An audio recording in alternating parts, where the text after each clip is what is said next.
সুপ্রভাত বন্ধুরা, চলে এসেছি আবারও একটা নতুন ভিডিও নিয়ে। আশা করি তোমরা সবাই ভালো আছো, আমিও ভালো আছি। আমার এই নতুন ভিডিওতে তোমাদের সবাইকে অনেক শুভেচ্ছা ও অনেক ভালোবাসা জানিয়ে শুরু করছি আজকে একটা নতুন ভিডিও। আজকে হচ্ছে সোমবার। আজকে ভিডিওটা আপাতত এখান থেকে শুরু করছি। কালকে রাত্রে ছেলে চলে এসছে, মানে ওদের ওখানে তো যুদ্ধ শুরু হয়ে গেছে, তোমরা তো জানোই যে ও পাঞ্জাবে থাকে।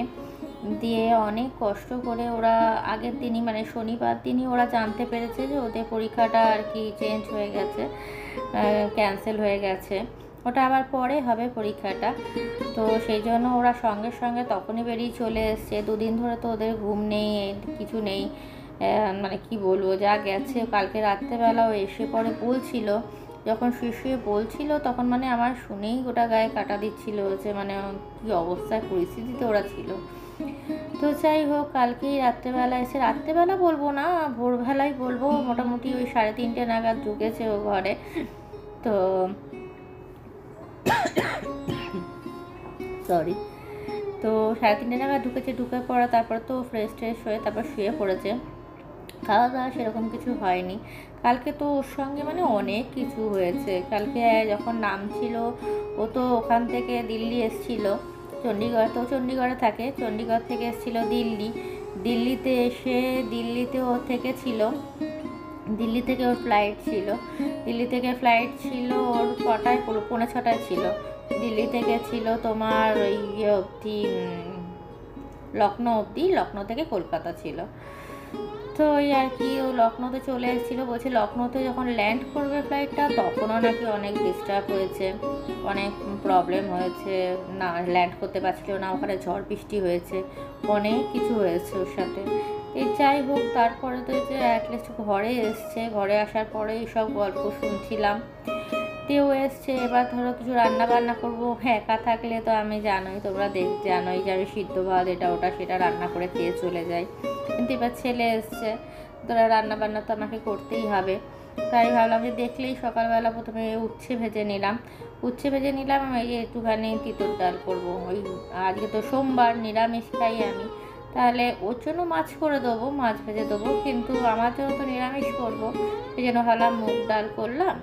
মুগ ডালটা আগের দিনই রাত্রেবেলা আমি সিদ্ধ করে রেখে দিয়েছিলাম। দিয়ে ওই মুগ ডালটা একটু উচ্ছে দিয়ে করে নিচ্ছি, একটু তেঁতুলটা। শীত গরমকালে দেখবে এইসব খেতে বেশ ভালোই লাগে। তো সেই জন্য ভাবলাম যে তাহলে সেটাই করে দিই। একটু নুন মিষ্টি দিলাম, একটুখানি দিলে ভালোই লাগে। আর এর মধ্যে, ডালটার মধ্যে একটু হলুদ গুঁড়ো আর একটু জিরের গুঁড়ো দিয়ে দিয়েছিলাম, আর একটু আদা ঘষে দিয়েছিলাম।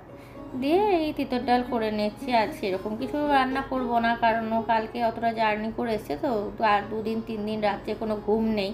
তো বলছে যে আমাকে একদম প্লেন খাবার দাবার দেবে, আমি বেশি রিচ পিচ খাবো না, এখন আমাকে ভালো করে ঘুমাতে হবে।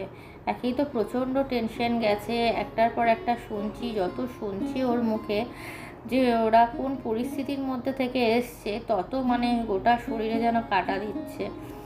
মানে কীরকম ওরা দেখেছেন তোমাদেরকে, মানে ও যদি সামনে থাকতো তাহলে ওকে শোনাতাম যে কীরকম পরিস্থিতি গেছে, বিভৎস রকমের। মানে ওখানে নাকি মানে ওরা ওপর থেকে দেখতে পেয়েছে সব কিছু, যে যুদ্ধটা কীভাবে কী হচ্ছে।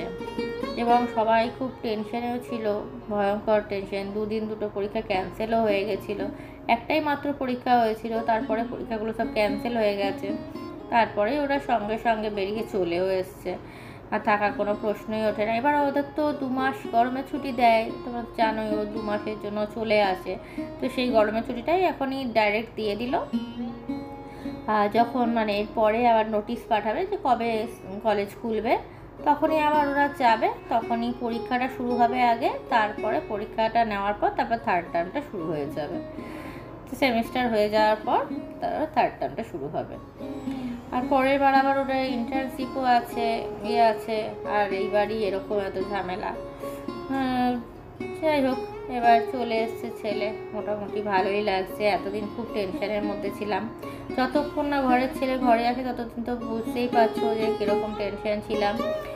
আর এই তো ইউটিউবে অ্যাক্টিভও হতে পারছিলাম না, কোথাও অ্যাক্টিভ ছিলাম না। সারাক্ষণ মানে যা খবর শুনি তার 10 গুণ খবর সারাদিন ধরে শুধু খবরে শুনেছি। কোথাও কিচ্ছু না, কোথাও কোনো মানে কিচ্ছু চালাইনি। ফেসবুক মোবাইল খুলছি তো শুধু খবর শুনছি, মোবাইল খুলছি তো শুধু খবর শুনছি, আর কিচ্ছু না, শুধু খবর। চারিদিকে কী কী হচ্ছে না হচ্ছে, এত টেনশনের মধ্যে গেছে দুটো রাত, যে কি বলবো। দুটো রাত তো ভালো করে ঘুমাতেই পারিনি। আমার তো মানে অফিসও ছিল, তার মধ্যেই পুরো একদম গ্যাস অম্বল হয়ে যাচ্ছিলো। প্রচণ্ড খারাপ অবস্থার মধ্যে দিয়ে গেছে। তাই জন্য তোমাদের কারোর ভিডিও আমি দেখতেও পাইনি, আর কারোকে ভিডিও আমি শেয়ারও করতে পারিনি। তো যাই হোক, এরপর সবার যারা যারা ভিডিও দিয়েছো, অনেকেই ভিডিও দিয়েছো, সবারই নোটিফিকেশান মোটামুটি ঢুকেছে, দেখেছি।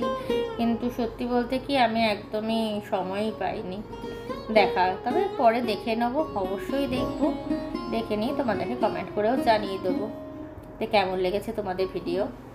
তো যাই হোক, তোমরাও প্লিজ আমার ভিডিও দেখো, কেমন লাগলো জানিও, একটা লাইক করো, কমেন্ট করো, শেয়ার করো, আর সাবস্ক্রাইব তো করোই। যে যারা বন্ধু হয়ে আছো তাদেরকে তো অশেষ ধন্যবাদ, আর যারা এখনও পর্যন্ত বন্ধু হওনি তারা প্লিজ একটা সাবস্ক্রাইব করে দিও, আর কিছুই না।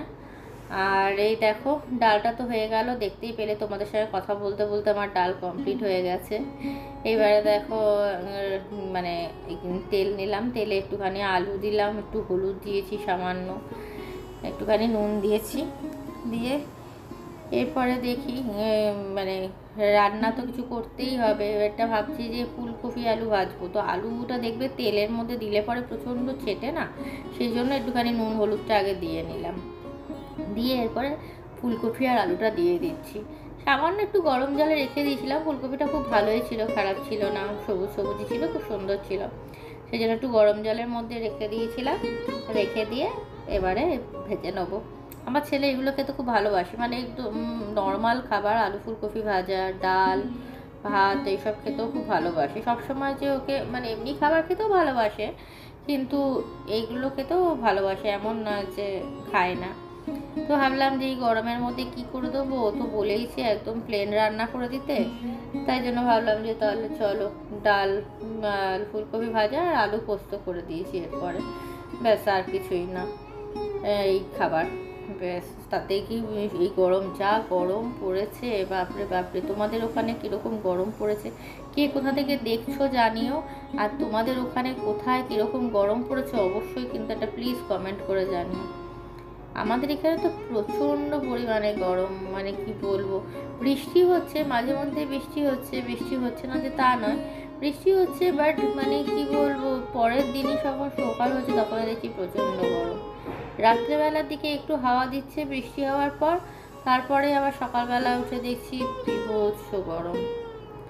যারা মানে বাইরে কাজ করে তাদের তো প্রচণ্ড পরিমাণে কষ্ট, কত কষ্ট ভাবো না। আমরা তো তাও ধরো ভেতরে আছি, এসির ভেতরে আছি, আমরা তাও গরমটা অতটা বুঝতে পারছি না। আমরা টেম্পারেচারটা নিজেদের মতন করে কমানো বাড়ানো সব কিছু করতে পারছি, কিন্তু যারা বাইরে আছে তারা এই প্রখর রোদ্রে কি কষ্ট করে কাজ করছে ভাবো না, সত্যি তাদের মানে কি বলবো, প্রচণ্ড কষ্ট। যাই হোক, এই আর কি। দেখো, একদিকে আলু ফুলকপি ভাজা বসিয়েছি, আর একদিকে ওই যে তেল গরম হতে দিলাম, 5 ফোড়ন দিয়ে একটু আলু পোস্ত করে নেবো। জানি মানে আমার ছেলেটা আর কি আলু পোস্ত খেতে খুব ভালোবাসে, তাই জন্য ও এলে পরে আমি প্রথম দিন আলু পোস্তটাই করে দিই। ওখানে তো সেই রকমভাবে এইসব খাবার দাবার পায় না, ওই রাজমা চাল, রাজমা ডাল, জিরা রাইস, এইসব খাবার দাবার, তা ওগুলো তো আর আমাদের জন্য নয়। তো সেই জন্য ডেলি কি ওগুলো আর আমাদের ভালো লাগবে? মাসে 10-এ 1-8 দিন খেলাম, ঠিক আছে, তার আমার ছেলে ওগুলো অত পছন্দ করে না, তাই জন্য ভাবলাম যে প্লেন রান্না করতে বলেছে, কি করি, এগুলোই করে দিলাম।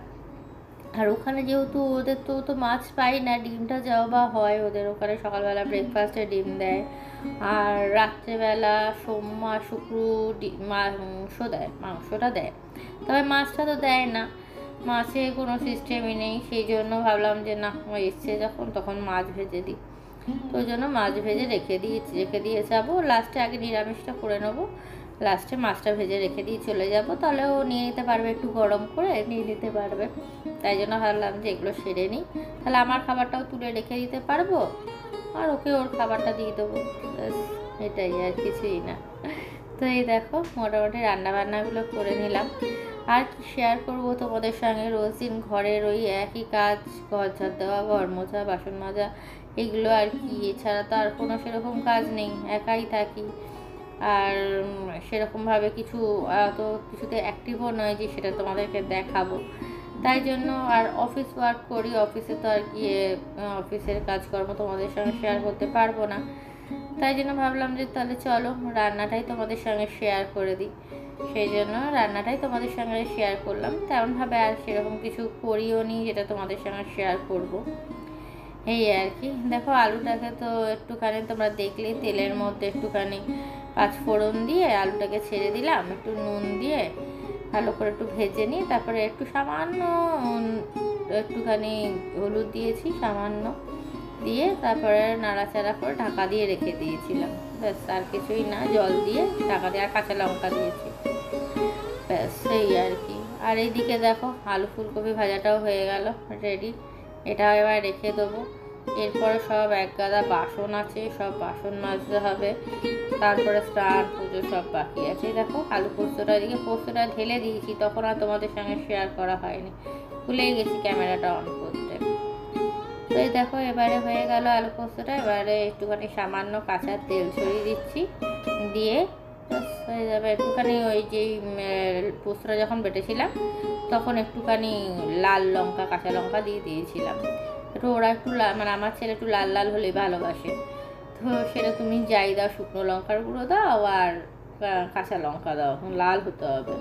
তো সেই জন্য ভাবলাম যে তাহলে ওই লাল লঙ্কা আছে, কাঁচা লঙ্কাগুলো পেকে গেছে যেগুলো, সেগুলোই একটা দিয়ে দিয়েছিলাম। ব্যাস হয়ে গেল, আলু পোস্ত করাও কমপ্লিট। এই তো আজকের খাবার, আর কিছুই না। এই গরমে আর কিছু খেতেও ইচ্ছা করছে না, কী খাওয়া যেতে পারে। তো সেই জন্যই ভাবলাম যে না, যখন এগুলো খেতে ইচ্ছা করছে না তখন এরকম প্লেন খাবারই করে দিই। তো চলো আজকের মতো ভিডিওটা আপাতত এখানেই শেষ করে দিচ্ছি। কালকে চলে আসবো আবার একটা নতুন ভিডিও নিয়ে। ততক্ষণ তোমরা সুস্থ থেকো, ভালো থেকো, সাবধানে থেকো। আজকের মতো এখানে টাটা।